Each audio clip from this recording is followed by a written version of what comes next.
Xo'p, Bandicamda bizda 10 daqiqa muhlat bor edi xolos. Videoni darsga davom etib ketamiz. Demak, versiya 1 da ekonom proshivka yozayotganingizda versiya 1 proshivkadan foydalanishingiz kerak TSM uchun. Например, biz ekonom proshivka yozdik. Biz versiya 1 mana 44-45 pasportimizga versiya 1 proshivkani tanladik. Tanlab bo'lganimizdan keyin korobka faylga program qilsangiz ham bo'ladi. Program qilsangiz 6 minut, 7 minut ko'p vaqtingizni oladi. Siz nima qilishingiz kerak? Kalibrovka holatida yozasiz bu faylni.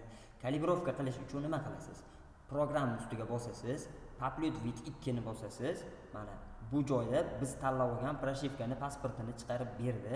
Public with 2 qilasiz. Mana eda kalibrovka yozish xohlaysizmi, yo'qmi deyapti. Siz ha xohlayman degan holatda dani bosasiz. Xo'p, dani bosib, keyin program qilib bemalol proshivkani yozishingiz mumkin. Proshivkani yaqin 2 daqiqa ichida tez fursatda yozib bo'ladi, xudo xolasa. Xo'p, endi motor proshivkalarni yozishga kelamiz. Endi motor proshivkalarni yozishga o'tdik. TSMni tugatdik, xudo xolasa sizlardan. Get control info qilamiz. 11 adres bilan dvigatel ya'ni yesuni narsasini tanlab olamiz. Adresini. Motor kompyuter adresi 11 holatda turadi demak. Biz 11 da read info qilganimizda mana bu joyda yana win kod chiqadi va motor programmasini pasporti. Например, Gentra 1093 pasport chiqdi. 1093 pasport chiqqandan keyin mana bu joyga OK qilib bosamiz. OK qilib bosganimizdan keyin select cal qilamiz. Endi ecoga kiramiz. Ecoga kirib Gentra masalan bizda mana biz 120 mouse 120 lik proshivka yozmoqchiman mana. 120 lik proshivkani ustiga bosaman. Mana bu joyda mana faylimiz bor. 399 kilobayt holatda turibdi.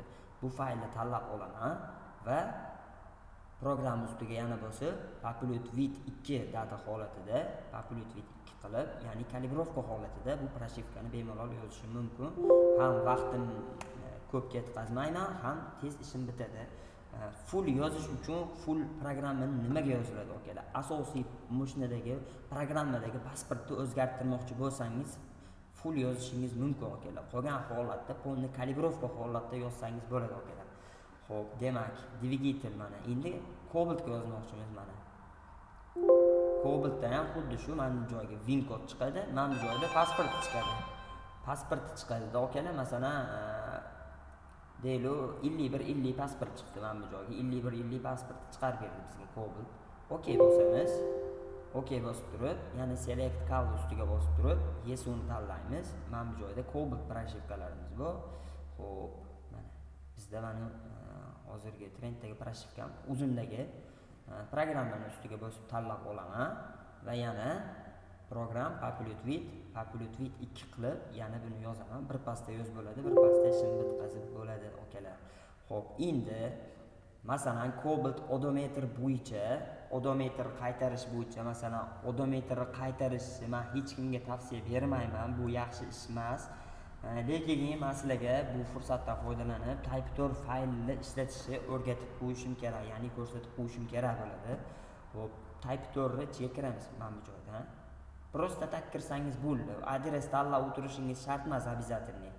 Type4 ni chekiramiz. Mana bu joyda bizda Type4 fayllarimiz bor okalar. Type4 fayllarimiz mana. Mana bu joyda mana Cobaltda odometrini to'g'rilaydigan fayl. Bu faylni men xudo xolasa kanalimga o'zi tashlab qo'yganman. Bu faylni yaxshi maqsadda ishlatishinglarni iltimos qilib qolaman. Odometr qaytarish maqsadida ishlatmani iltimos qilaman. Odometrni ustiga bosamiz 2 marta. Bosganimizda mana bu joyga bizga troy fayllarni beradi. 0, 1, 2 holatida qilib beradi. Mana bu joyda kilobaytlar o'zi. Xo'p, OK qilamiz.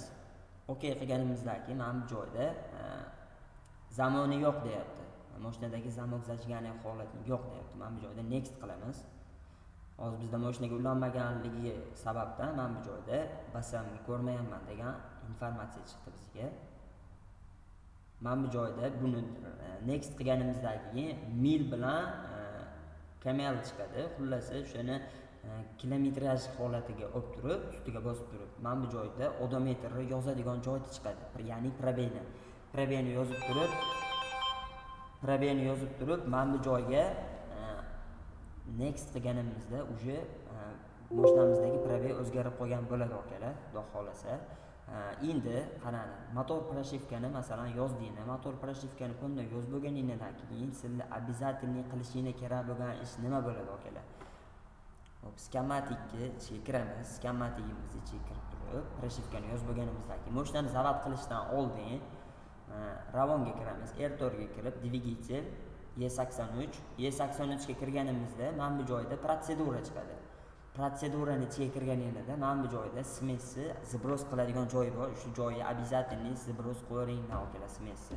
O'shanda xudo xolasa programmalaringizga yaxshi effekt beradi akalar. Xo'p, akalar hozircha shu, xudo xolasa endi bu DPS bo'yicha yana nimalarimiz bor? Masalan, kalit yozish funksiyalarimiz bor. Yana fayl tayyorlasa bo'ladi bunda. SPS dan cache fayl olgan holatda DPSimiz orqali fayl yasasa bo'ladi akalar. Xudo xolasa u narsalarni ham chiroyli qilib tushuntirib beraman. Mana bu joy kerak bo'ladi bizga fayl yasash uchun. SPS dan cache olgan holatda akalar. Xudo xolasa bu narsalarni ham alohida video qilib chiqaraman. Albatta, xudo xolasa chiroyli qilib qo'llab-quvvatlab tursan akalar.